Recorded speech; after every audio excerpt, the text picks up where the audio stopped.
Hello, everybody. Welcome back to Debate Hub. I'm here with Craig and I'm here with Dave, and I am so excited for this conversation. I've been prepping for this so much that I forgot what day it was on. For some reason, I got it in my brain that it was supposed to be on Tuesday, but I'm like, no, it's definitely on Monday, and Dave saved me by being like, wait a minute. Hang on a minute.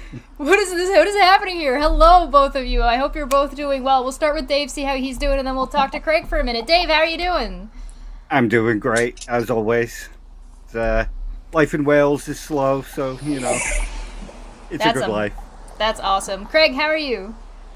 I'm doing good. I'm doing really good. Life in Southern California is even better than life in Wales. Are you guys I ready visited Wales. for the ring? Getting into the ring today about William Lane Craig? Yes, yes. I'm pulling no punches this time. Last Wonderful. time I let Dave live on for a week or two after our last stream together. This time, no way. No dice. We got free medical over in this country, so I'm not worried. Yeah, that's true. We kind of have it in California, actually, but we don't have it in the rest of the country. Yeah, Cali is a little bit more progressive from my understanding. So, today we're going to be talking about Alex O'Connor's discussion with William Lane Craig, in which they were discussing the genocide of the Canaanites. I know it sounds like a very heavy topic, but I think we'll probably end up being a little bit lighter here, as we're going to mostly just be discussing the philosophy of the matter, who agrees, disagrees, why or why not sort of thing. We do have a list of, sort of some of the topic, with a couple of timestamps. So I think it'd probably be best to get started with sort of both of your overall sort of feel on like how you felt about it and what your initial thoughts were, and then we can kind of maybe get into looking at specific timestamps and going through the discussion a little bit more, maybe specifically. So do we want to switch and let Craig go first? Yeah, let Craig go first. All right, Craig, do you want to tell us how you what your thoughts on the initial discussion were between Alex and Craig? Okay, because I also watched, I don't know if you guys watched, the Capturing Christianity did a takedown of it with Randall Rouser and somebody else. I have not seen that yet. Enlighten me. So, and I also watched, what's that cartoon guy's name? Dark Matter 2525. I did watch that one. Yeah. I watched, his cartoon was hilarious, but then he did a follow-up stream that was a little bit kind of weird. I'll have some comments about that. But so, okay, my overall take, remember, I'm a Christian apologist too. So part of this is, how is this playing? Not just, is he right, but should he be talking right now? Is he helping us? Is this playing well? Is this looking good? And obviously the answer to that is no. The problem with that particular part of the Bible, and I've said this a lot in my videos, okay? If you're going to defend the Bible as inerrant, I don't think it's a smart thing to do. And William Lane Craig, actually, I went and looked on his website, Reasonable Faith, and I was gonna bring this to you, but I didn't want to burden you, because there was an essay about this particular part, the slaughter of the Canaanites, where, and I think it was William Lane Craig writing, I couldn't see for sure, but it was from his website, where they acknowledged that the actual difficulty is not that the part is morally challenging, it's that trying to defend the Bible as inerrant with this morally challenging passage. It's really easy to believe that God is morally perfect and then see that part of the Bible as at least hard to justify morally. It looks to be like slaughter or genocide, whatever you want to call it, right? At first glance. So it seems like God is commanding people to do immoral things. So that was what William Lane Craig took upon himself, to try and circle that square. Okay, here's a morally perfect God. Here's a morally suspect part of the Bible. It looks like it's immoral at first read, right? Everyone would agree with that. And William Lane Craig is trying to also go, but the Bible is completely inerrant. So now I have to circle the square by pretending that the morally suspect part is actually morally perfect too. And he did a really bad job of it. And the thing as a tactical matter, I'm okay with people defending the Bible as inerrant if you have like a slam dunk apologetic for a particular passage, that's fine.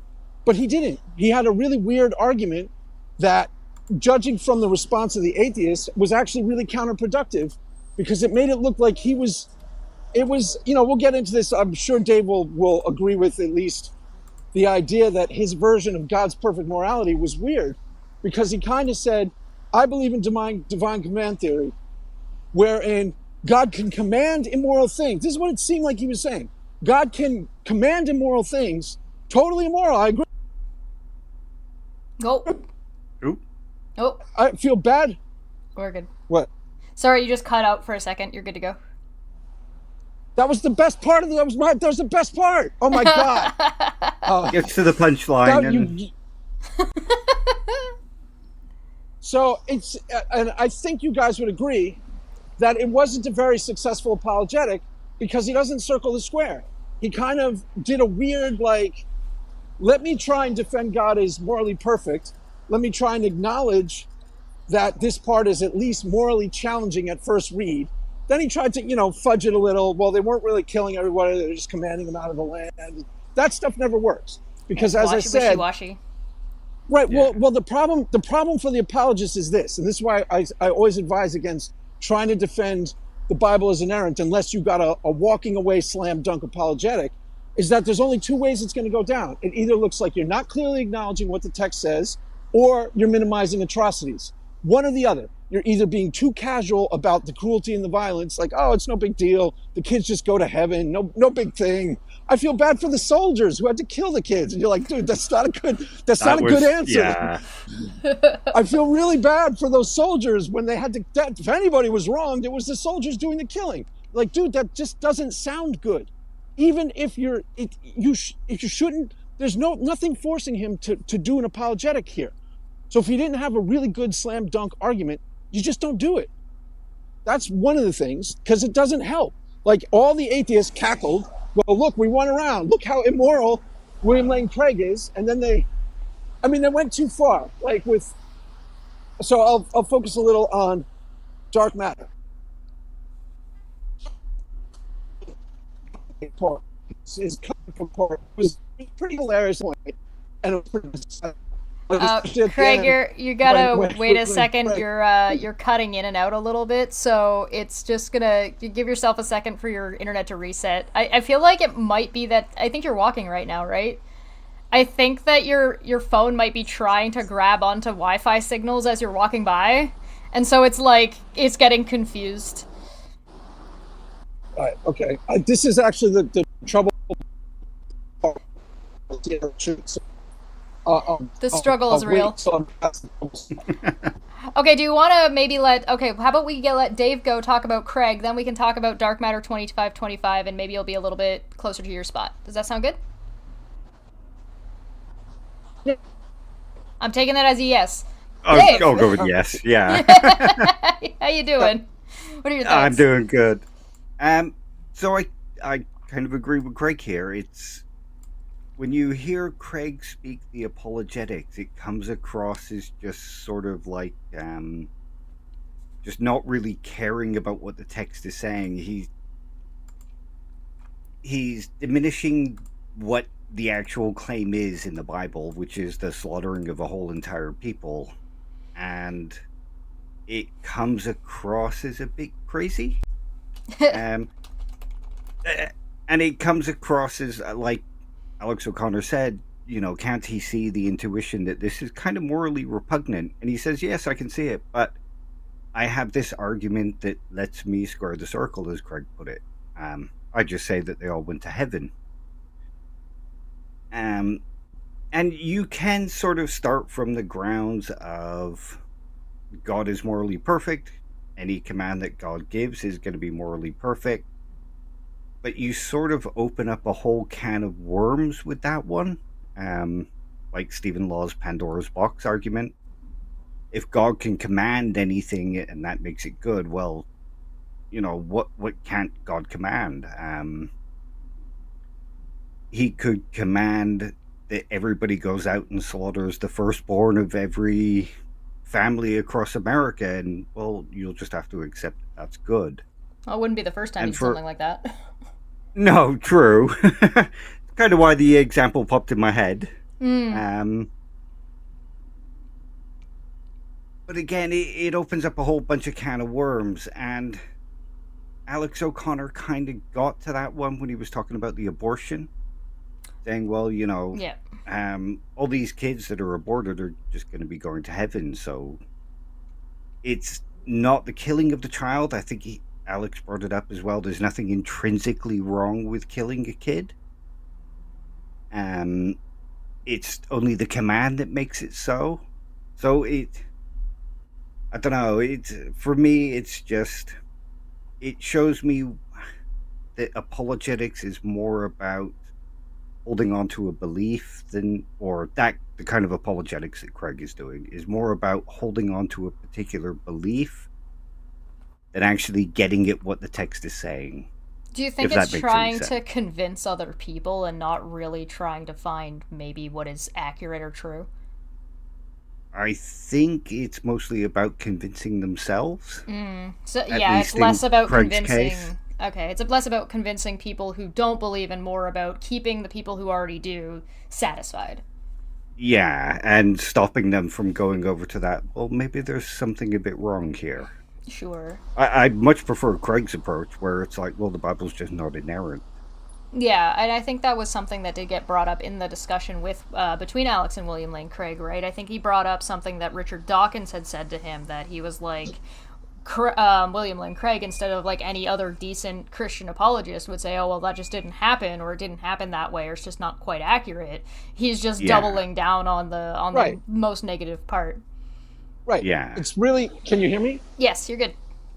Okay, so it's really easy to circle the square if you don't try. If you just leave out the Bible has to be inerrant, or on the Capturing Christianity, there was a third apologist there, I forget his name, with the cowboy hat, who has a watered down version of inerrancy which could possibly fit, where he just watered down the claim of inerrancy to the point where you can, like, he called it something like providential inerrancy, like God didn't necessarily command kill everybody. I mean, if you're not trying to justify as inerrant, then it can be getting a lot of things wrong. Maybe the translation is wrong. Maybe it didn't say kill everybody. Maybe, it's so many ways to circle the square that it doesn't even have to be justified at all. But if you're trying to justify it as perfect, then you're just not acknowledging that either it looks really, really brutal and awful, from modern standards, sure, but still brutal and awful, correct standards, or you're not clearly acknowledging what it says. So there's no way you can, and there's no reason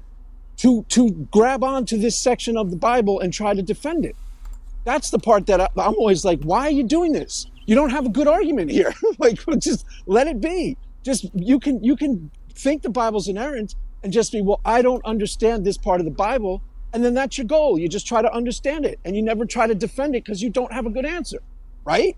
I mean, what's the problem with that? There was one part that I thought that there was a really easy out for when Alex confronted William with the idea that he said that, oh, they could have just left and they didn't have to be killed. And Alex says, oh, well, but they chased them and killed them in the wilderness, and that's a part of the passage.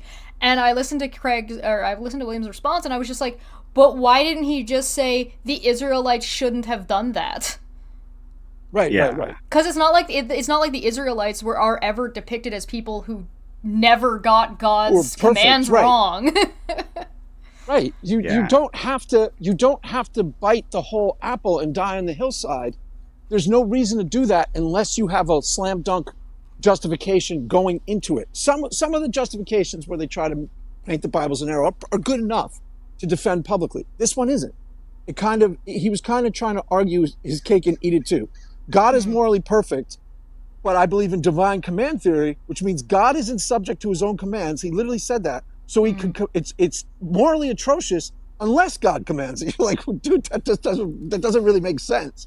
It's an evil act unless God says do the evil. That's what Dark Matter focused on, and it was a successful satire. Yeah, right. I thought it was funny satire. Yeah, no, I agree. I've not seen that one, so. I thought he did a really interesting takedown in his longer format video in particular. So one of the things that Craig says that I think I wanted to ask you guys about was, do you think that the reasoning that Richard Dawkins gave to no longer try to debate or discuss with Craig is valid, because I know Craig tried to present. No. We have two Craigs. I'm gonna start calling him Billy. Billy over William, here. Please, it's throwing me every single time. Yeah, I'm like, no, I didn't say that. I'm gonna call him Billy. So Billy over here doubled down on the criticism that was presented by Dawkins. So basically, yes, Dawkins was correct in his assertion, but Billy said that it was not a reasonable, it was just a cop-out, so he didn't have to discuss with Craig. Do you guys think that, or Billy, do you guys think that Billy is correct about that? Do you think that it was just a cop-out because Dawkins doesn't want to have the conversation? I don't think it's a cop-out. I mean, it. Yes and no. Okay. Yeah. Here's where the death comes in. Come on, Go for it. Here's where you finally get destroyed. I've been pulling my punches the whole time, trying to be civilized, trying to build peace. Cooperate. I'm as fat as a punching bag, so throw her away. I mean, it's basically an objection on moral grounds, isn't it? It's like, there's nothing wrong with objecting on those moral grounds. I'm not sure it's entirely a cop-out. Because there are lots of kind of creationists that Richard Dawkins doesn't want to debate. It'd be like protesting that you don't want to debate James Lindsay because he said some pretty repugnant things about trans people or, diversity and inclusion. There's nothing wrong with taking a stance on moral grounds. I'm pretty sure Greg should agree with that. Billy should agree with that. What do you think, Craig? Because he's Christian. Yeah. Said the way Dave says it, it's more convincing that it's possible. Legitimately, what I suspect, and in the Captured Christianity, the one guy said no flat out, is because to me it's a no-brainer. Okay, William Lane Craig he's not actually trying to justify killing kids or harming kids. He's trying to circle a square that is really hard to circle to defend Christianity. He's not trying to advocate, that we as Christians, the Christians should be killing people or anything like that. And nobody's ever misrepresented this scripture to say that, like in the church when this comes up, nobody ever says, so go out there and make sure you kill non-believers. Nobody ever thinks of it that way. He's just trying to defend the Bible in a way that's really hard to defend. So it's really obviously he's not morally repugnant person. It's not like the issue that Dave said was someone like a trans. I don't particularly remember what James Lindsay says or doesn't say. I only vaguely know who that is. But there are some people who I'm sure, like Dave, would not debate on the grounds that they have an attitude, a real attitude of the heart that he finds repugnant. I don't buy it with William Lane Craig's case. I think Richard Dawkins is smart enough to know that he's just trying to defend a passage of the Bible that's hard to defend. That's all. It's not like he's a child murderer in his spare time or anything like that. You don't have to take it to the next level and pretend like you don't know what William Lane Craig is trying to do. Do you mind if I throw a wrench into that a little bit? No, go ahead. So as long as you shut Dave's mic off when you do it. Okay. I'll make sure to do that. So there's this in kind of in line with what you're saying, there is a bit of a problem when it comes to like the rhetoric around it, right? Even if that's not what William Lane Craig is trying to do, it is a part of and intrinsic to a lot of rhetoric that goes around that is used to justify genocides or justify bad behavior towards specific groups of people, right? And that, like, specifically in the political sphere, right? It's used as political rhetoric. Yeah. So right. That's a different thing altogether. If there's things if there's legitimately examples of what you're saying, yeah, then no, you can't justify that at all. Like, I don't know if you guys saw the protests going on in the campuses in Colombia right now, where they're getting really heated and anti-Semitic, where they're like actually saying like really like crazy stuff, like they're following Jewish people around and, literally persecuting them. I don't know if you see that. Like, I haven't seen that. That sounds awful. There's one with Yale where they're blocking Jewish people from actually entering Yale at the moment. Yeah, and they said that Jewish kids should stay home because they're not safe. Okay, that's totally different. If there was a Christian group and there were, let's say, Canaanites in today's world, and they didn't feel safe at a protest, I'd be the first person to tell you that William Lane Craig can't justify it that way, because in that context, it's immoral. You see what I'm saying? Yeah. It's a hypothetical when William Lane Craig is talking about. That's why I think it's absurd of Richard Dawkins to pretend Do you it's think it's that not like he thinks it's a hypothetical, though? which person? Do you think Dawkins? William Lane Craig thinks it's a hypothetical? If he takes the Bible literally, then... Yeah, but it was so weird, like, because Alex J. O'Connor was asking him, okay, then, if God tells you to kill the kids at the school, would you go kill the kids at the school? And that's the question that normally comes up. And I'm almost positive William Lane Craig may answer yes to try and just, die on the hillside, but actually no way on earth is he ever going to think that God's literally telling him to kill kids at a school, realistically. So I don't know. To me, the conversation is academic. That's how I defend it completely. But as an academic hypothetical, you mean? Yeah. Right. It's a thought experiment. That's how it plays to me. But you tell me, you might have a different opinion. So what do you think, Dave? I think to some degree William Lane Craig believes that this story actually happened, so he's actually defending the actuality of the occurrence, not just defending a hypothetical or putting across a hypothetical. And when pushed with an example like Alex O'Connor, you can easily say, well, God wouldn't command that because, it's in his nature to not command something like that. But there's examples of God commanding stuff like that in the Bible, which is what we're discussing at the moment. Yeah, I mean, you might be right. It never occurred to me to think of it that way, that William Lane Craig actually, because it's such a weird justification then, because he's literally saying God is morally perfect, but because I believe in divine command theory, then God can command things that are basically immoral, and they become immoral by the fact that that's by virtue of the fact that God commands it. That's not a good theology. That's not sound. Do you see what I mean? No, Craig's not arguing that he's commanding immoral things because God can't be immoral. Right. God can't be immoral. Yeah, the command itself is what makes it moral. So by virtue of the fact, yeah. Right, by virtue of the fact that God commands it, it is now moral by definition. That's why moral divine command theory fails. It's got to be. It's a terrible. Yeah.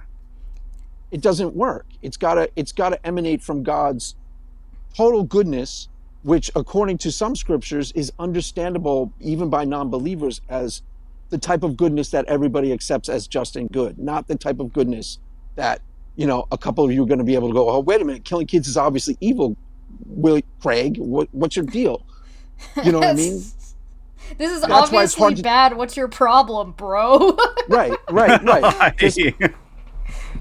Just don't try to defend the Bible. You didn't write the Bible. You don't have to defend it as absolutely morally perfect in all of its. You can just be a little bit watery about that. I mean, imagine there's plenty of utilitarian reasons why you would say the Bible is not perfect about everything all the time, and those reasons would be totally valid, scripted by people or passed down yada yada, right? That seems reasonable to me, to be maybe this is what happened, but maybe this was written from the Israelites' perspective that had been passed down a couple of times and they felt justified even though maybe they didn't handle it the way God initially had intended it for them. That seems like a really easy throw it away. Right. An easy layup, I can be a Christian and not come across as immoral because I'm trying to defend something that seems immoral. There's no reason to do that. Just defend it like you're a normal person with normal morality and you accept that killing kids is wrong, and it looks like they got this wrong. You don't have to say they got it wrong. It's possible it's inerrant. It's just hard to justify as inerrant. Maybe the translations are off or something, or maybe this. Go watch the Capturing Christianity. I'm interested for both of your takes, because the guy with the beard and the cowboy hat kind of does my thing. He kind of defends a little bit of both ends. He tries to steel man William Lane Craig, and then he tries to say that the Bible's inerrant, but his definition of inerrant is a lot more watered down. And it's like with the example I always use is supposedly, according to Catholic doctrine, the Pope is infallible. Do any Catholics alive today, like Stephanie or John Buck, are both practicing Catholics, do they actually think the Pope is infallible? I doubt it.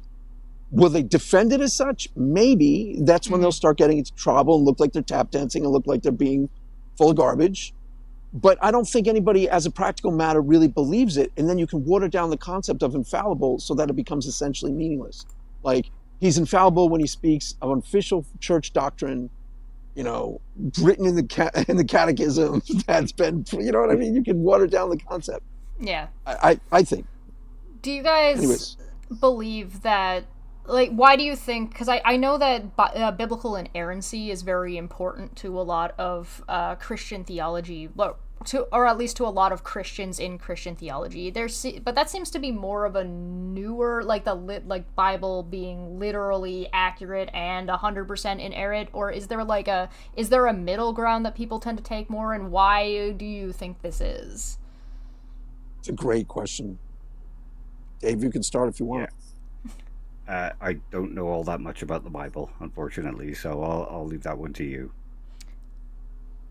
Okay, so can you repeat the question? There seems to be a lot of religious people will take Bible inerrancy and Bible, like the Bible being very literal, and kind of mash them together as if as if that's the same thing, when to me those seems like that they could be different things. Is there a middle ground, or do you think there's why or why not we see like a rise in inerrancies? Yes, it's a great question, because a lot of these arguments hinge on the Bible being inerrant or taken literally.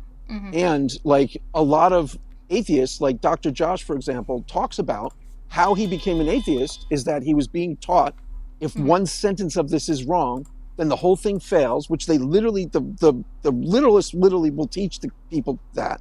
Then he goes to college and finds out that a lot of it is at least suspiciously maybe not true historically or whatever. I don't know all the details. But the problem is there's probably a lot of people like me who take a more relaxed approach, who say, yeah, it may be inerrant, but there's a couple of questionable parts here that I'm not sure about. But there's no formal way there's nobody who's come up with a formal, like, here's how we justify that. Like a doctrine. Yeah. Right. So there's no way to do that formally. And the inerrantists, are pretty are really intent about it, because it was a defense. It's pretty interesting. I only know a little bit about the history of fundamentalism, but it was actually originally a rebellion against what they called liberal Christians, which were Christians who were trying to read some of it more metaphorical. And then, of course, they went too far and tried to read okay, so the resurrection is a metaphor. So Jesus of a virgin is a metaphor. So they keep going. And so the fundamentalists became a rebellion against that. And it was like 4 out of 5 things of a fundamentalist I actually am on board with. It's only the inerrancy one that I'm like, yeah, I don't know about that one. But the other 4 I was like, yeah, that's pretty much me, I guess. They weren't that. I mean, some of these concepts are relatively new as well, right? So like your young earth creationists are relatively new compared to like especially the age of the religion itself. Or it's like, this is just not the way. Or if you look at even like Jewish culture, the way they read the Torah is not the same way where you find biblical literacy. People who take it literally tend to just have a very widely different way of trying to process what they're reading. Right, and there's some scriptures that they take literally. It's pretty ad hoc, because then there's other scriptures that they don't necessarily take literally.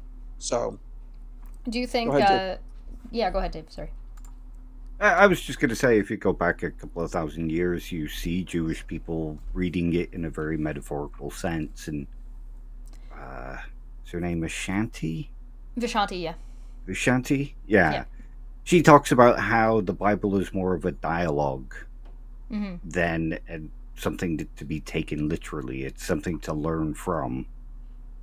Do you find, So, like, as an atheist and as a philosopher having these discussions, how do you find that there's a struggle in having these types of conversations, particularly when you're dealing with the philosophical side of things?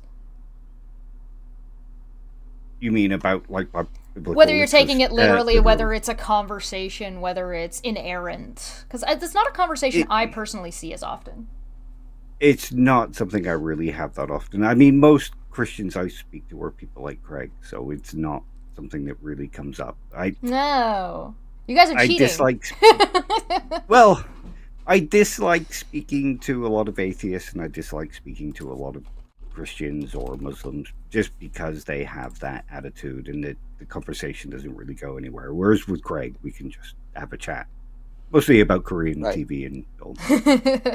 Right. Korean gangster movies where we almost see completely eye to eye, which tells you something. Yeah. What do you think, Craig? Do you find you have this conversation often with either atheists or No, never. Christians? No, it just doesn't Never. come up. Fascinating. Well, because with atheists, the mistake being made on the atheist side is a lot of them deconverted from literalist fundamentalist Christianity. So they take the exact same attitude towards the Bible, and they start making really fake arguments as if they're still literalists and fundamentalists. So you see, the whole thing's got to be false because, they make literally the same argument that Ken Ham makes. Well, Adam and Eve has got to be literal because otherwise the whole thing fails. Like, you can't think of a metaphorical eating of the fruit. Like, you can't process that metaphorically at all. It's really easy to do, to think of it metaphorically. It makes sense as a story metaphorically and symbolically. And the atheists will take the point of view that they're reading it the right way because it helps them score fake points for atheism. But like people like Dave never do that. That's why because that's why I always say that the answers from Reason Crew are completely honest, because they never make these fake arguments just to score points. I've never seen them do it. They There's never no do it. straw man That's it, what I've right? been trying to do all the way through this conversation. Right. Well, you're not doing it very successful though, Dave. You got to work That harder. describes me to a T. So, as Right. as a Christian apologist, Craig, you would disagree with divine command theory that is espoused by William Lane Craig. Yes. No, I think there's a much smarter take on it. The erythropoietic dilemma goes back to Plato, and Plato was not a Christian. So the Christian, it's hard to articulate perfectly, but the Christian view is it is good because it emanates from God, who is all good and incapable of doing evil. And it's not like because God says so. It's because these are the true good. It's hard to articulate, but I think you kind of know what I mean. Maybe I think, like yeah. it's a good. Do you mind if I try to steelman you and see if I can get it right? Yes, please, because I'm So- struggling to articulate. God is good and all good, therefore whatever command he's going to give will be inherently good, and therefore he would never command an evil act in the first place. Correct. Yeah. Correct. All right. So And then you have to question. Then Yeah. you have to question the scripture. Right. Either the act isn't evil, and I'm sympathetic to the people who say that these were terrible people and it was the wrath of God. I'm sort of okay with that. Maybe I'm just saying that doesn't necessarily work as a public justification. It's hard to do. That's the point. It's really hard to say, like, I see how this is in keeping with God's perfectly good nature. It's hard. That's why I say it's, you might just struggle to understand that part of the Bible rather than try to make God, capable of doing wrong. Right? Mm-hmm. Does that make sense? Yeah. Again, I didn't say that very No, well. I think I understand what you're getting at. Dave, what do you think? Divine command theory, yes, no? Was what Craig No. said sound or valid? I think it's a better version of divine command theory than William Lane Craig's, for sure. Because William Lane Craig's, like I said, Stephen Law's Pandora's box argument, if whatever God commands is good, and just by virtue of him commanding it, then that opens up a whole Right. kind of... Then he could command evil things, and we all go, "Oh, it's good that you did that, God," because we're all afraid of him, like that thing in the Twilight Zone, where it's good what you did to that guy. I feel like you run into the problem is what I would do. This is just me personally. What I would do is I would dismiss it on its premise. And I would just say this premise doesn't follow because it it's not, it doesn't have any practical application. Because you would never know. You'd never be able to tell or justify to any other person that you actually ever received any kind of divine command. And if you can't do that, it serves no practical function. You may as well just do whatever you want anyway and just be... We'd have to throw out our entire justice system. Wait, so what are you saying? You, if you got a word from God that tells you to do something, you wouldn't do it because you'd be like, it's not God. Is that what you just said? Did I hear that right? Yeah, that's correct. Dude, that's so atheist. That's so even atheist. if I'm skeptical. Even if I did believe God told me to do something, I would probably still not do it. Just especially if I thought it was a bad thing, because I'm like, I can't justify this. Well, I mean, it could just be a test from God to see if you will do a bad thing because he commands it. Don't tell me what to do. Yeah. You're not my real dad. You're not my real dad. I mean, I imagine, like, you would, regardless, when you interpret the Bible, when you would interpret any kind of command, you would still have to do the interpreting, right? And so there's margin for error there, is there not? Yeah, I agree. I mean, yeah. Humans aren't particularly rational or good reasoners at the best of times. You know, we do okay. We survive. But we're not particularly great. Our brains have evolved in such a way that we're not particularly great. So I wouldn't trust my brain telling me that God was telling me something. Mm-hmm. So instead of using good, it'd probably be better to use the word justice. Because we can all see that there'd be like an idealized way of being completely just in a situation that requires something of you as a person. Like, you'd have to really think it through, maybe even like pray about it. Obviously you two wouldn't pray about it. But like, to be completely fair in a situation, you might have to ask some of your friends, which is even in the Bible. It says there's wisdom in a multitude of counselors. You might have to run it by some people whose opinion you trust. Like, what's the fair thing to do here? And there's a perfect form of justice, and God would only emanate from perfect justice, and he would only command from perfect justice. And there, the fundamentalists sometimes get this right. So if God is saying it and you don't see how it's perfectly just, you would err on the side of God rather than err on your own opinion, rather than go, well, I don't see how this could be right, therefore it's not right. Does that make sense? I understand what you're saying. Okay. Lone Wolf asks a question. It says, does divine command theory remove choice? Like, wouldn't you be compelled to do what God says against your will? Well, you'd be compelled to do it.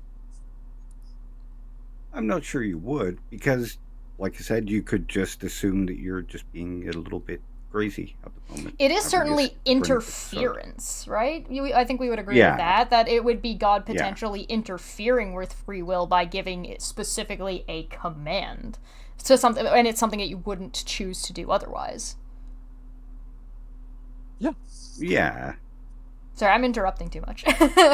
No, you're not. You're fine. That would be my take on it. I don't know if it'd be a compulsion. I mean, it's God, in the Bible, God has compelled people in the past, but that's not usually through divine command. So, like, if you take Egypt and like, Moses and, like, the Exodus, you could say that God gave a divine command to Moses, and his command was to go and give another command to Pharaoh. Your divine command is to give that guy a divine command, and then when that guy says, yes, finally, I'm gonna make him say no. Little bit of a rigmarole, in my opinion, but hey, I'm not God, what do I know? Well, I mean, divine command mostly just speaks to the edicts given through the Bible, you know, like the Ten Commandments and that kind of stuff, rather than personal commands that he gives anybody in particular. Like, I think that's a better interpretation. What do you think, Craig? Well, but there are actually, like, literally, like, there's a scripture that says, this is my command, that you love one another. So there are parts of the Bible, and this is why it's easy to not be a literalist, because there are parts of the Bible that I take a lot more seriously, because they're actually injunctions to you, the reader, on how to act morally in a given situation. And they're usually very, very easy to, like, see as right. Like, blessed are the merciful, for they shall obtain mercy, you know. They're try to the best of your ability, try to be at peace with all people. They're really easy for even an honest atheist to go, yeah, that's life affirming and positive, and that seems right to me too. You know what I mean? To justify according to just whatever you call a sense of decency or a moral intuition. And that's why these jarring parts jar, because they seem out of character with that. And that's why the atheists always go to those parts, because they're fertile ground for the Christian to make a fool out of himself trying to justify them when they are hard to justify. Right? I mean, that's does that make sense? You can kind of throw a spanner in the works here a little. Yeah, by saying the reason that the moral intuition seemed correct to you in the Bible is because our culture has basically formed through hundreds of years of living by the Bible. And the reason some of the other parts are jarring is because we as a society have moved away from that. So as we grow up learning various morals, they clash with they create the intuitions and they clash with what's in the Bible. I mean, I think you could even go a little bit harder on that and say some of these things are things that were ideas that work for a society regardless of whether you got them from the Bible or whether you got them from somewhere else, because it's just a matter of societal living. We live in a society. I mean, those are both kind of true within context. Are both of you moral realists, or are you moral subjectivists? Or have you thought about it? Because that makes a difference on how you used to be a moral realist, but I'm moving slightly more towards fictionalism and moral agnosticism at the moment. Okay. I'm pretty sure everything is relative. Yeah. Right. See, that would make it really... I think looking for absolutes is silly. And not productive. And not... what's the word I'm looking for? Practical. It's not practical. Yeah. I don't think you're ever going to find anything that in any hypothetical will always be an answer to something, because it always doesn't exist. It's not real. There will always be exceptions. So now you liked the Dark Matter cartoon, Chesh? I enjoyed that. I enjoyed that. I enjoyed his long form content as well. Do we want to move on a little bit to Dark Matter? It's fine with me. Please do. Well, okay. So tell me what you liked in the long form. In the long form, I did enjoy a little bit of the history lesson I got, because that was a lot of stuff I didn't know, because I don't know a lot of history. I'm not much of a history buff. So there was a lot of, I don't know, what would you call it? Lore? I was like, oh, it's the deep lore. And so I was like, I don't know enough about this to criticize it one way or another, but I certainly found it interesting. Interesting. Because he did the same thing that Richard Dawkins did, which I think the move is invalid, but I don't know if we established whether it was or not. Dave seemed to think it was valid, depending on who's making it. That I don't think Richard Dawkins generally thinks William Lane Craig is immoral and wants to harm kids. I think he was just trying to not look for an excuse to not engage. And Dark Matter does a little bit of the same thing. He pretends like William Lane Craig is some sort of moral reprobate because he's trying to justify the Bible, because he's being an apologist. Sure. He's doing his job, basically.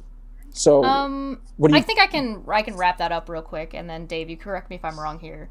The way it came off to me is that Craig is being irresponsible with his rhetoric, or at least with what he's presenting, because he doesn't care to justify it or follow through with what the practical effects of what he's saying actually mean in any kind of real life setting. And these are justifications that we've seen used in the past and are currently being used to justify really abhorrent things. And when you do that, it's at least negligent, and that's the part I would say is morally questionable. Not so much, even if you do want to say whether or not Craig does or does not actually believe the story of the Canaanites or not, that negligence and that disregard, willful disregard, because he straight up said that he didn't care to discuss the practical effects or what any of that means. He was just trying to make a sound argument. I think that is a little bit of a very real moral problem. Dave, is that about... Yeah, that's how I always saw it. I mean, anybody who knows me knows I'm no fan of Richard Dawkins, and I won't defend him if I don't have to. But that's how I always took Richard Dawkins to be talking in this case. Does that answer your question, Craig? Yeah, I mean that's a better justification though. See that answers the question by giving a good enough justification that I wouldn't question it. You know what I'm saying? Sure. Your answer is better than theirs. But my answer is better than Richard Dawkins, therefore I am more powerful. No, but no, yours a lot more like circumspect and thoughtful and takes in more. Like his and Dark Matter seems to be like, you know, Richard Dawkins or what's the guy's William Lane Craig is evil because he's justifying killing kids, and I would never deal with somebody like that. That's not true, you know. It's fake. I didn't take Dark Matter to mean that William Lane Craig was literally evil. I took it as more figuratively, but maybe that's just no. He said it though. And then he said something in the comments of the Alex thing, like this is how Christianity rots your brain or something like that. Oh, sure. He's definitely very much more of like along the lines of the anti-theist, right? Right. So his right. rhetoric is definitely more aggressive. That's for sure. I'll agree with that. Right. Well, that was my issue. I was like, come on, dude. Well, I mean, I don't know if William Lane Craig's, and Dave, maybe you can answer this question. If William Lane Craig's rhetoric is aggressive, then does it not make sense that Dark Matter's rhetoric matches that aggressive tone? Go ahead, Dave. 'Cause I'm talking a lot. Go ahead. Yeah, I mean, I suppose you would want to come back with the same level of aggression, especially in that kind of argument. But I feel like I'm not really sure Craig is being overly aggressive. William Lane Craig is being overly aggressive. He's just not being very smart. Sure, his tone is definitely not aggressive. I mean, William Lane Craig does not have a very aggressive tone, but maybe this is just a me thing. I definitely separate out what somebody's saying and analyze that, and then also analyze how they're saying it, and I take that as two different things. So I don't think that he comes off as an aggressive person, but certainly his argumentation leads to very, very detrimental things, and people will take it literally, and people do take it literally, and people do use this rhetoric, and so that having an aggressive response to what is ostensibly aggressive by nature in justifying genocide, that makes sense to me. Yeah, that makes sense to me now that you put it that way. I'm just the host. What are you doing? Stop it. If I wanted to be smart, I would have studied philosophy. I thought you did study philosophy. You didn't study philosophy? You just lay person? Degrees in philosophy. I was What's just cracking the happening? joke. We've gone off the rails. I don't know. What do you think, Craig? Do you think that that perhaps the aggression was justified, or no? No, I think that William Lane Craig is trying to circle a square that's hard to circle, and he's just trying to do his job as an apologist. And there is no cultural context where there's a group of Christians that are saying, you know, we need to go kill people. If there were, it'd be a totally different ballgame. Does it need to be? Does it need to be a group of Christians? Because the MAGA people are pretty anti-gay, and they use the Bible to justify that in the same kind of rhetoric. I've never heard the MAGA people be anti-gay. Like, who are you? Are you thinking of someone specific? Michael Knowles? Specific people? Is that the Catholic guy from Ben Shapiro's thing? Yeah, he's on the Daily Wire. Yeah, I hope we're thinking of the same. I mean, you could basically just take the Daily Wire if you just want the Daily Wire. There's also like all of like, do they have to be Christian or can they just be using the Bible? Because if you just are using the Bible, then you got like a pretty historical laundry list, including Israel and Palestine right now, which is using Zionist religious rhetoric, right? Right. Okay. So what? Let me try to steelman you. But what? So what are you saying exactly? Reiterate, so I understand exactly what you're trying to say. There's harmful gay rhetoric being used by people on the right. That's one thing you're saying. And then there's harmful rhetoric in general. I'm saying William Lane Craig's argument leads to harmful rhetoric, and so that very real harmful rhetoric that causes people to take it literally and go out and actually commit atrocities. Right. See, okay, here's one difference. I see William Lane Craig as being asked an academic question entirely that has no real context outside of people who are interested in this passage of the Bible and atheists and Christians and trying to justify whether this particular passage is moral. I don't see any real cultural context. It's not like he's being asked to say, like, you know, something about gay bashing in the Bible and then justify that where there is a real context. Like there's a real back and forth between Christianity and the homosexual community. So I don't see it with this particular part. That's one thing. But in general, can rhetoric be harmful and inflame bad situations? Yes, absolutely.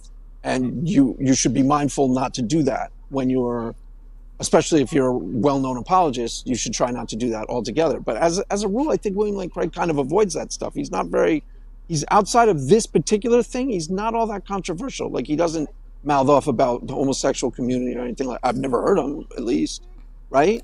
Not off the top of my head, I can't think of something. I haven't studied him that extensively. Dave, what do you think? What of what Craig's contention is? I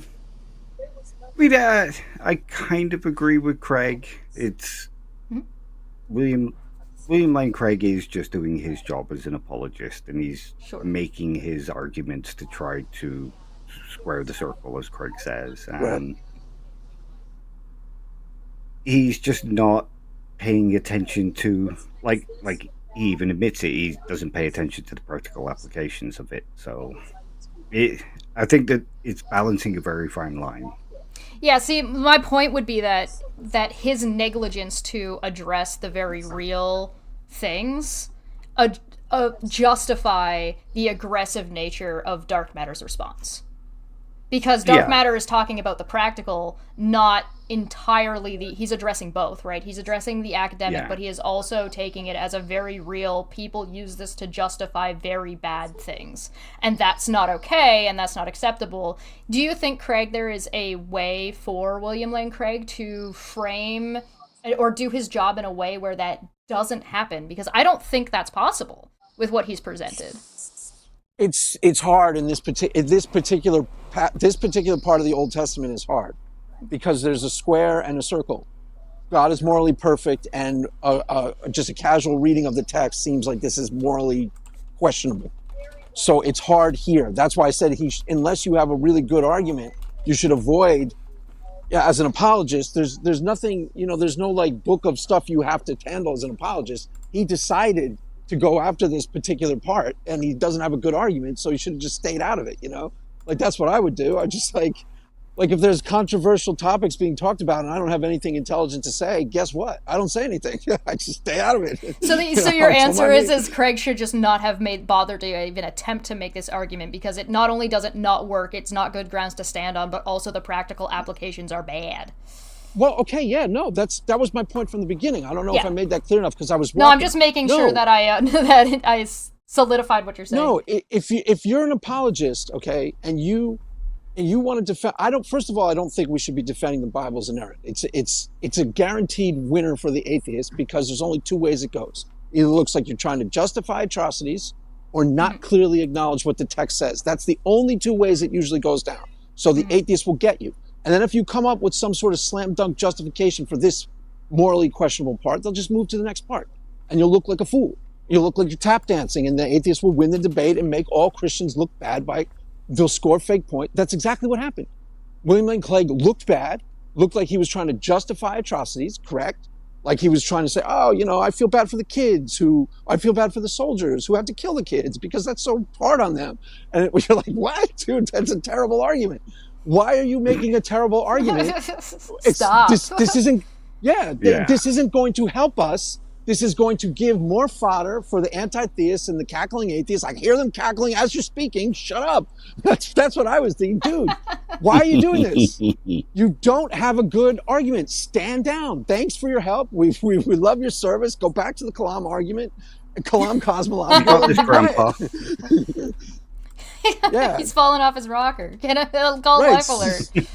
Sit this one out because you're not helping. You didn't make it easier for. I'm an apologist, so he didn't make it easier for me to come in and like talk about, how the Bible can be good, lead to good morals or whatever. He made it harder.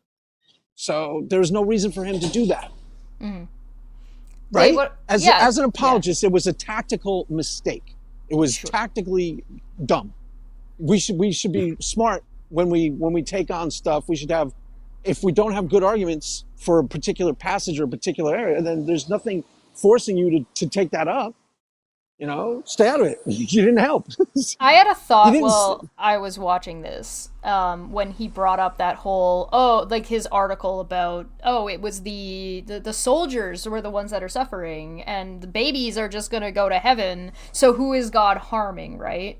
And this was my thought process about it, and I would love to hear your guys' thoughts on it, because I went, then is the harm not being done to everyone by being forced to live if being alive is ostensibly just worse than living? Right. So are we all just being harmed by being forced? Like, none of us asked to be here, as far as we know. Yeah, it's not a good argument because it leads to a whole bunch of. Well, let Dave talk. I talk too much. Sorry, Dave. Go ahead. I was just going to say, the kids go to heaven thing, so who's actually harmed? It feels more like I just don't want to face this problem response from Craig rather than an actual response to the problem being raised. It's, there's a whole bunch of kids. I don't want to think about it. God would have sent them to heaven. And I mean, I'm not even sure that's entirely accurate according to some versions of Christian theology. They died not believing in God and they died sinners, so they're not going to go Are to babies heaven. atheists? No. No. No, rocks. No, before any. The rocks Yeah, are. exactly. Here we go. Well, the rocks lack a belief in God, so they qualify as atheists. Here we go. I've seen the logic, the slam dunk logic of that in the years since I saw Aaron Ra arguing it. I've now come to realize he's right. So, damn it. Rocks are atheists. Except for the ones used to build churches. Yes, those are religiously tinged rocks. Those are Christian-esque. That's what's Dave's counter-argument. Dave had a video out with this counter-argument, which is actually a really good point. So by that logic, the Bible is an atheist. Yep. And wasn't that your argument, Dave? Am I remembering that correctly? That was you, churches, right? Yeah, the Bibles and churches are all atheistic. The Ten Commandments, literally written on rocks. Yeah. It's a terrible argument. See, atheists have so atheists have terrible arguments too, right? So it's not just Christian. It's not just William Lane Craig has a terrible argument. Like, I feel bad for the soldiers who had to kill the kids, and you're like, dude, stop talking. You're not helping. How dare you accuse me of having bad arguments? Oh, well, not you personally. You guys generally traffic in decent arguments. That's the calling card of the Answers from Reason. They traffic in like at least justifiable. One of the things talking points. I enjoy having you guys on for and having these kinds of discussions on Debate Hub rather than being the Debate Me Bro style YouTube channel is because we're already past the first step of the argument. We've all already agreed that nobody here is okay with genocide. And so because we all already know nobody here is okay with genocide and nobody's actually apologizing for it, and in some cases we're even willing to give Craig the benefit of the doubt to be like, he's not actually advocating for this either. We're actually going to move past that initial wall of the discussion and actually go into why is this wrong, why is this bad, or why is this good, and does it work here, and is this justified? Correct. And you'd be amazed at how many atheists, well, Dave wouldn't be amazed, but you would be amazed at how many atheists, actually, Chester, you might not either, but a lot of people would be amazed at how many atheists don't do that. Won't grant you You can't that, get past that you know? first. You can't get past that first Right. step. Yeah. I stopped talking about slavery in the Bible altogether because so many times people would go, you're justifying slavery.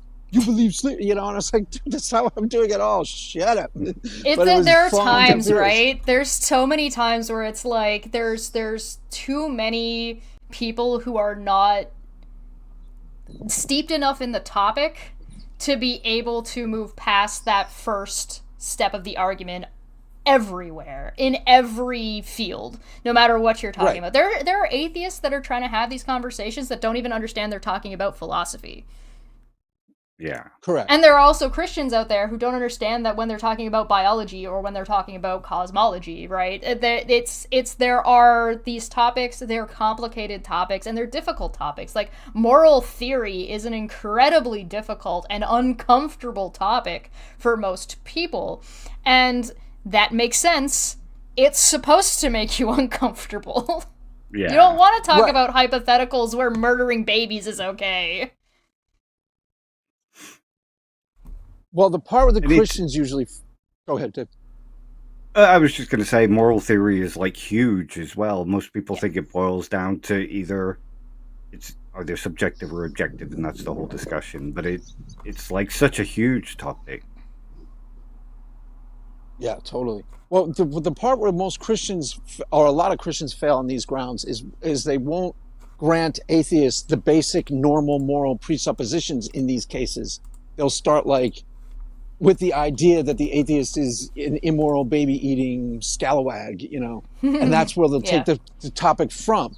And there are atheists who will likewise do the same, where they're just trying to show, see, the Christians, this William Lane Craig is evil, he's justifying. Go look at the comments. Alex J. O'Connor, about half of them are saying William Lane Craig is evil. Literally, think he's like, you know, some evil baby. Then they don't really think that. They're just unwilling to be charitable and go and see it how you guys see it. Like, obviously, he's just trying to do his job as an apologist, and he's not doing it successfully, but he's trying. Yeah, there are some side problematic things, but a lot of that is around like the way like PR and publicly and how that's going to be used. Is William Lane Craig entirely responsible for some idiot? I don't know, Charlie Kirk. Pick one. Is it William Lane Craig's fault that some Daily Wire political pundit took his educational view and threw it into a space that it doesn't actually belong in to justify some kind of like transphobic rhetoric?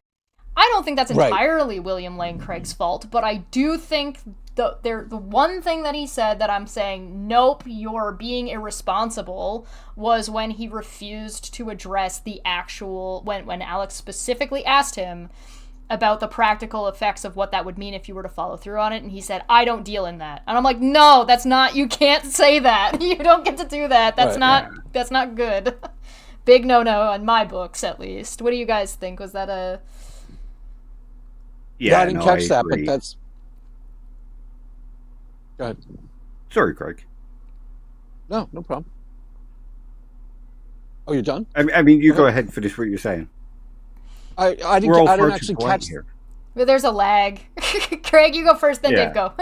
You should see the Matt Dillahunty show when there's a lag, because he uses that every single time to go, oh my God!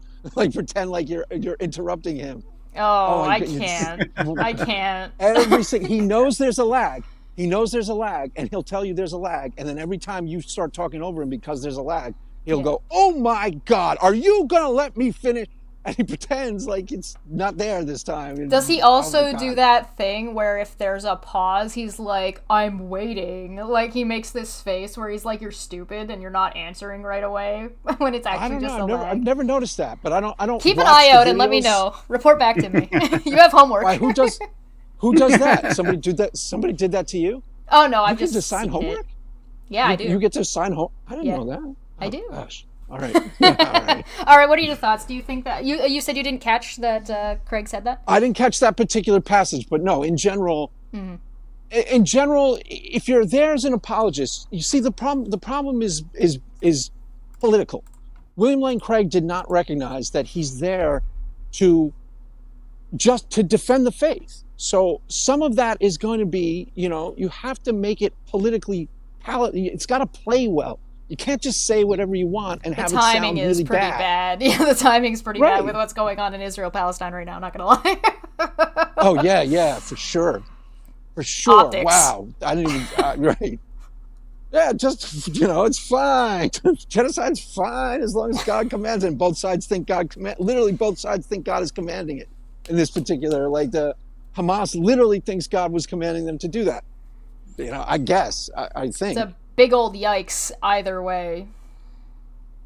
Yeah, no, it's true. I didn't even put it in any sort of present day context when I was watching it. So yeah, it's one of those things where I don't think this is the type of discussion or the type of philosophy even. And Dave, you can correct me on this one. I don't think this is the type of philosophy you can just pretend exists in a bubble and doesn't have or can't and or don't address, I guess, the practical, what it means. Because I think that's a problem in philosophy. When you start getting into that hoity-toity, you stop, it turns into a circle jerk, and you just stop talking about what this means in real life. And as soon as you're out of that sphere, why should if philosophy can't self-justify, what's the point? Dave, what do you think? I think you muted yourself. I think that's what he thinks. Oh, I have when I vape. I don't think. Oh. What are you talking about? I don't think I vape. Yeah, I vape. No brain, only poof. Do you know how many raves I've been to in my life? I can't be expected to have a brain now. Yeah, no, Lance Bush is somebody who's currently on like a campaign discussing this, how many philosophers exist within their own little language bubble and context bubble, and they never think about how it is with the real person. They, like a lot of it, philosophers will assert, well, most people say, but they don't actually have any evidence to back that up. And it kind of reminds me of something that Craig says, William Lane Craig says during the discussion. He looks at things dispassionately. That was an odd, yeah. It is, yeah. He tries to look at it only through the logic, but I don't think that actually works, because we as humans, we can't separate ourselves from our passions and our emotions. Reason is slave to the passions, as Hume would say. Yeah, I agree with that. I thought that was an odd kind of way to look at it. I think what he meant was that he was trying to be objective and trying to look at it through only the logical lens, but I don't think that's a logical thing to do, because humans just aren't robots. I don't. And the way that our brains work and the way our social schema work and our psychology works, it means that we can never look at it through any lens but all of our experiences. So if we are a Christian, we will look at it through a Christian lens. If we're an atheist, we'll look at it through an atheist lens. Yeah, you can try and throw filters on it, but there's only so much you can do. That's what talking to other people is for. It is, yeah. Yeah, Craig? That's exactly what talking to other people's for. Yeah. Go ahead, what? I was going to say, do you agree, disagree? What do you think? Yeah, no, I totally agree. I would say differently. You have to be aware of not just what you're saying, because he was just trying to circle the square logically. And he even used those words. He said, like, the burden is on you to prove that there's a logical reason why the only people wronged weren't the people who had to kill the kids, because the kids go right to heaven. So who was actually wronged here logically? And you're like, dude, that's not the only thing going on here. You've got to realize how that sounds. And then Alex J. O'Connor would literally tell him, this is how that sounds. It sounds morally repugnant. And William Lane Craig didn't even deal with that, which is part of your job as an apologist. I noticed he was very on script. Did you notice that he seemed like he was very on script? Yes. Yeah. Well, he was probably uncomfortable with the whole project. He knew it was going to be him on the hot seat. And he kind of knows deep down inside that his answer isn't that great. So, it's just not. I mean, it's not, you're not going to be slam dunk walking away with this thing. There's no Christian who watched that and went, yeah, right on. And no atheist watched that and went, wow, that makes a lot of sense. I'm leaning now towards Christianity. Nobody got won over by that because it was just not that great. So, yeah, he was uncomfortable the whole time. It even showed up in his facial expressions. He looked uncomfortable. Yeah, I agree with that. And he would even make weird, parts. Alex J was, I actually like you, William and Craig, as a person. We have really nice conversations. Like, oh, okay. It's just like, what? Alex is trying to lighten it up and be like, listen, like, I get it, I understand, but dude, we have to talk about this. Right, but he said that right before he was like about to light a bomb under him. He's like, I actually really do enjoy our conversation, but can't you understand how this is just the most morally repugnant thing I've ever heard about? Something like that. I mean, it's better than I would have done. I would have just been like, I would have been listening to him talking about, like, are you insane, though? Like, what are you talking about? Dick. And you were like, you dick. Bro. Killing kids. Get out of here. You nuts? Because I don't know. I would have just immediately turned around and said, then the wrong that God is doing is to everybody by making us live here. If you're born into sin and you're living a life risking going to hell, and if you believe that God has a plan for your life, and sometimes he, depending on which theology you follow, sometimes he is like, nope, I choose not, and you go divine hedonism, then sometimes you just get to go to hell because God decided not to fucking tell you dick shit, and so therefore, the people who are suffering are the atheists. And everybody who's forced to be here, because, like, life is, why are we here? Is it just to suffer? Like, what the fuck is going on? Well, yeah, if you follow the logic, Craig's it logic, gets you into weird. It doesn't make any sense.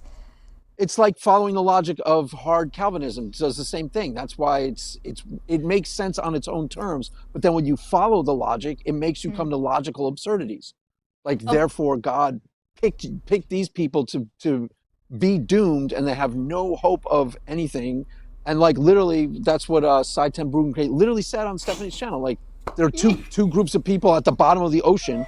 One God has decided to pull out, and the other he's just going to leave there, and like has nothing to do with anything you do in life. It's like, okay, bro, it's never go full solipsism. We have a rule on this channel, and it is never go full solipsism. Well, we should look at wrapping up. Everybody's links are in the description down below. For anybody who is interested, please go check out their channels. There's lots to look at. There's lots to learn from. Links are down below. Craig, what are you working on next? Shill your shit. What am I working on? I've been doing a whole series on worldview analysis that I think I have 1 or 2 more videos.